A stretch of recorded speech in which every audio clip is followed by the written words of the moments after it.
The courtroom was alive with the usual hum of anticipation, lawyers rustling papers, spectators whispering in hushed tones, and the distant sound of a gavel striking in another chamber.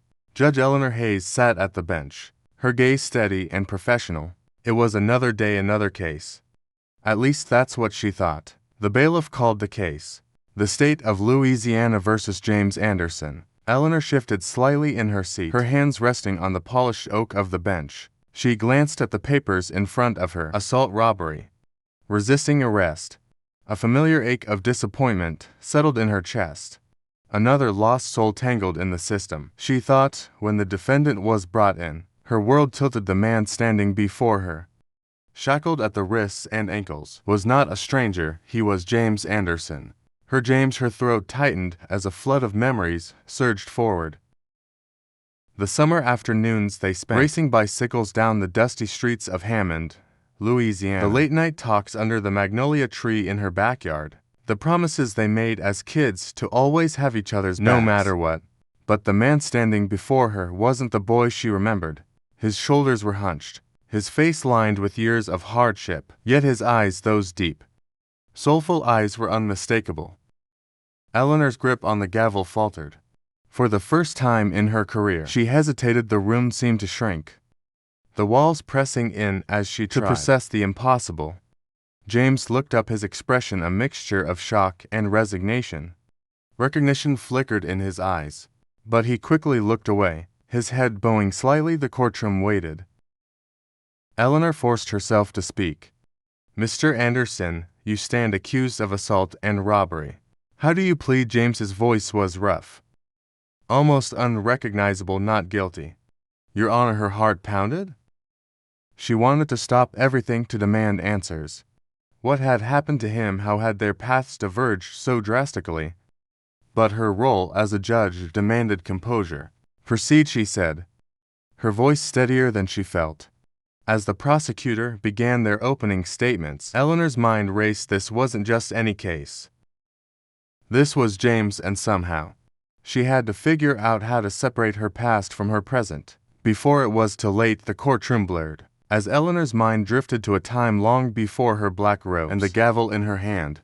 She and James had grown up on opposite sides of Hammond, Louisiana, divided not by distance, but by the unspoken rules of their segregated town. Her family's house was a modest one-story with a white picket fence, while James's family lived in a weathered home at the end of a dirt road, surrounded by fields. Their friendship had been an anomaly. She remembered how they met. An accidental encounter at the edge of a creek, where she had wandered too far from her own backyard. James had been fishing, his line tangled in the reeds. She'd offered to help, and that simple gesture had turned into years of secret adventures and shared dreams. Eleanor, he had once said, lying on the grass beside her under the stars, "You ever think about leaving this place? Like really getting out, going somewhere? People don't look at us funny just for sitting together." She had laughed, then brushing off the idea. But James wasn't joking. Even as a child, he saw the world for what it was, a place that didn't always make room for people like him. Their bond deepened despite the whispers, the sideways glances, and the outright disapproval from both sides. But the pressure was always there, like a weight neither of them could shake. And then one day it all ended. It was the summer before high school, when Eleanor's father caught them sitting on the porch together. His voice had been cold, sharp with authority. "Eleanor, get inside now." She'd hesitated, glancing at James, who stood frozen in place. "Go on," he had said quietly, his voice tinged with resignation. "I'll see you around." But they hadn't seen each other again. Not really. Her father forbade her from going near James. And soon after, James's family moved away. Eleanor threw herself into school, her ambitions carrying her far beyond the town of Hammond. She went to law school, chasing dreams of justice and fairness. But she never forgot the boy who had taught her what courage looked like. Now sitting on the bench, she wondered what had become of James after she'd walked into and closed the door on their friendship. His record showed a series of arrests for minor offenses, petty theft, loitering. Nothing that screamed a violent nature. But then again, how much of someone's life could you see in a few lines on a rap sheet? The prosecutor's voice snapped her back to the present. He was describing the alleged crime. James was accused of assaulting a store clerk during a robbery at a convenience store in Baton Rouge. The clerk had suffered minor injuries, and the cash register had been emptied. James was picked up a few blocks away, the cash allegedly still in his possession. Eleanor studied James as the prosecutor spoke. His posture was slouched, his hands clasped in front of him, but his expression was unreadable. Did he really do it? Or was there more to the story than what the prosecution claimed? The courtroom adjourned for a lunch break, giving Eleanor a moment to gather her thoughts. As she returned to her chambers, her assistant Margaret approached with a hesitant expression. "Judge Hayes, are you okay? You seemed a little distracted." Margaret asked. Eleanor hesitated. Should she confide in Margaret? Would it be unprofessional to admit that she knew the defendant? Instead, she shook her head. "I'm fine, just a lot on my mind." But she wasn't fine. How could she be, when the past she'd buried so deeply was sitting just a few feet away, waiting for her judgment? The courtroom was packed when the trial resumed. Reporters scribbled notes, the clerk shuffled papers, and the prosecutor, a sharp-faced man named Richard Powell, was ready to deliver his case. "Ladies and gentlemen of the jury," Powell began, his voice firm. "This case is about violence. It's about a man who walked into a convenience store and, without provocation, attacked an innocent clerk before stealing the cash register contents. The evidence will show that James Anderson is guilty of this crime." Eleanor felt a knot tighten in her stomach. The prosecutor's tone was clinical, detached, as if James were nothing more than a name on a docket. She glanced at James, whose gaze remained fixed on the table before him. The defense attorney, Lisa Porter, rose to present her opening statement. She was young but confident, with a voice that carried across the room. "The prosecution would have you believe this case is straightforward. But it's not. My client, James Anderson, has maintained his innocence from the start. We will show that there is more to this story, and that assumptions made on the night of the arrest do not hold up under scrutiny." The first witness was called to the stand, a store clerk who had been working on the night of the incident. He described seeing a man fitting James's description enter the store, argue with the cashier, and then lunge over the counter. His testimony was detailed, but something about it felt rehearsed. Lisa's cross-examination was surgical. "Mr. Chambers, you stated that the man who attacked the clerk was wearing a red hoodie, is that correct?" "Yes," the witness replied. "Did you see his face clearly?" "Not really, it was dark and he had the hood up." Lisa nodded, pacing slightly. "So you're saying you couldn't definitively identify the individual who committed the assault?" "Well, no." "But no further questions," Lisa said. Cutting him off, Eleanor noticed James shifted slightly in his seat, his shoulders squaring, as if the exchange had given him a small glimmer of hope. The next piece of evidence was a surveillance video from the store. The footage was grainy and poorly lit, showing a figure in a red hoodie entering the store. The prosecution argued that the person in the video was James, but the quality made it difficult to discern any identifying features. As the video played, Eleanor studied it intently. Could this truly be James? The figure moved quickly, grabbing at the counter, before disappearing off-screen. The footage ended abruptly, leaving an unsettling gap in the narrative. James's defense was based on an alibi. He claimed he had been walking home from a friend's house at the time of the robbery. The friend, however, was unwilling to testify, citing fear of retaliation from the community. Lisa argued that the lack of a willing witness didn't negate James's innocence, but the jury's expressions hinted at skepticism. As the trial wore on, Eleanor felt the weight of her position pressing down on her. She was meant to be impartial, a pillar of fairness. But how could she be when every moment reminded her of their childhood? The boy who had once been her closest friend was now a man fighting for his freedom, and she was the one tasked with determining his fate. When the court adjourned for the day, Eleanor lingered at the bench, her fingers tracing the edges of the gavel. She wanted to talk to James, to ask him directly what had happened, but she knew she couldn't. Any contact outside the courtroom would jeopardize the case and her career. As she watched James being escorted out of the room in shackles, Eleanor's resolve wavered. She had always believed in the justice system, in its ability to reveal the truth. But for the first time, she wondered if the truth was something it could ever truly grasp. The courtroom buzzed with quiet murmurs as the trial reached a pivotal moment. It was the defense's turn to present their case, and Lisa Porter called her first key witness, Officer Daniel Harris, the arresting officer. Eleanor leaned forward slightly, her eyes narrowing. This was where the cracks, if any, might begin to show. Officer Harris, a burly man with a gruff demeanor, took the stand. Lisa approached him with deliberate calm.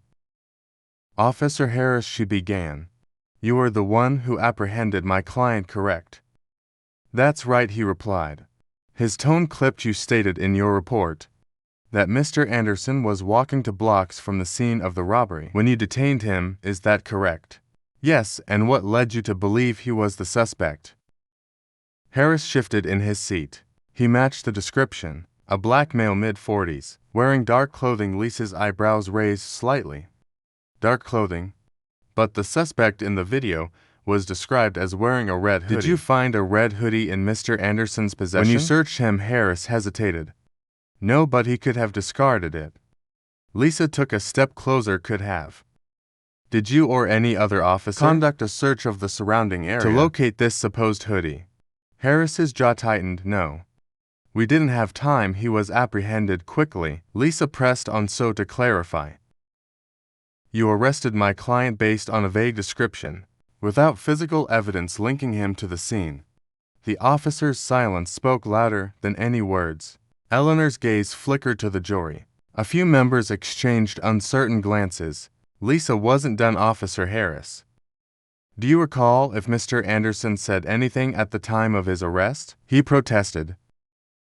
"Said he was innocent." "And did you consider investigating his claim? Or did you assume guilt based solely on his appearance?" Harris's face reddened. "I followed protocol." "Protocol," Lisa repeated, her voice laced with skepticism. "No further questions, Your Honor." The courtroom buzzed again as Harris stepped down, his credibility visibly shaken. Eleanor's heart pounded. This was more than just a trial now. It was a reckoning, not just for James, but for a system that seemed eager to condemn him. The defense's next move was unexpected. Lisa introduced an expert witness, a forensic analyst who had reviewed the surveillance footage. The analyst explained that, based on the height and build of the individual in the video, there was no definitive way to confirm it was James. Furthermore, the time stamp on the footage had been altered, raising questions about its reliability. The prosecutor attempted to dismiss the testimony as conjecture, but the jury appeared unsettled. A shadow of doubt crept into the room, and Eleanor could feel its weight. As the day drew to a close, James was given the opportunity to testify on his own behalf. Lisa had warned him of the risks, but James insisted. He stood, chains clinking softly as he approached the stand. His voice, though quiet, carried a raw sincerity. "I've made mistakes in my life," James began, addressing the jury directly. "I've taken wrong turns, trusted the wrong people. But I didn't do this that night. I was walking home minding my own business when the cops stopped me. They didn't ask questions. They just decided I fit the bill." His voice cracked slightly as he continued. "I've been fighting my whole life. Fighting to be seen as more than what people assume about me. But this, I'm tired. I just want the truth to matter." Eleanor's throat tightened as James sat back down.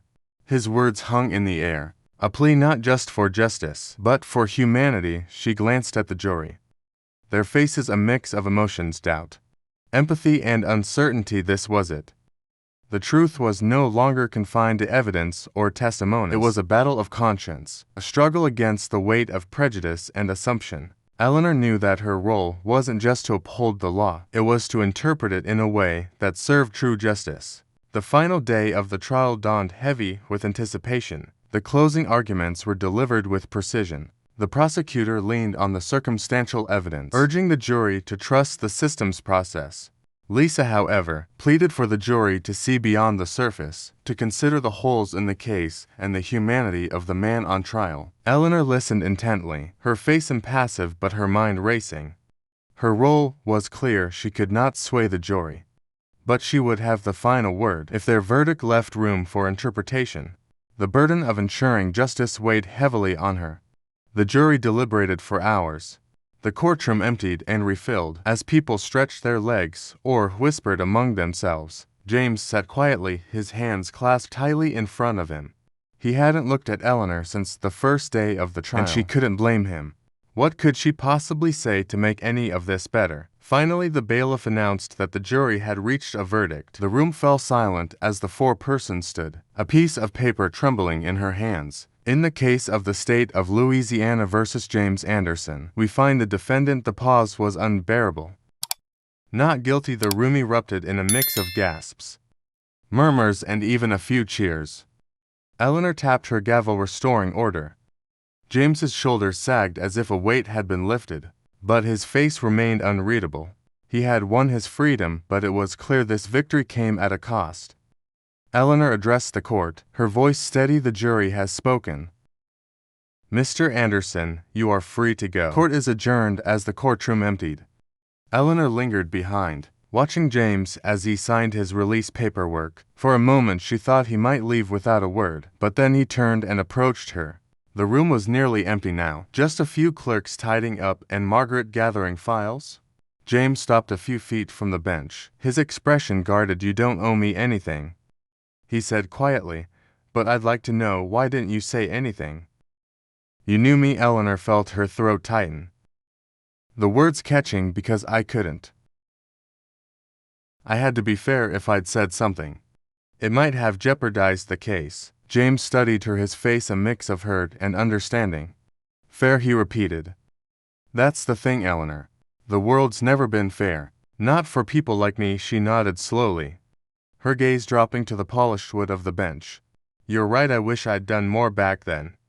I wish I could have done more now. James sighed, the tension in his posture easing slightly. We were kids. We didn't know any better. But you know now, don't you?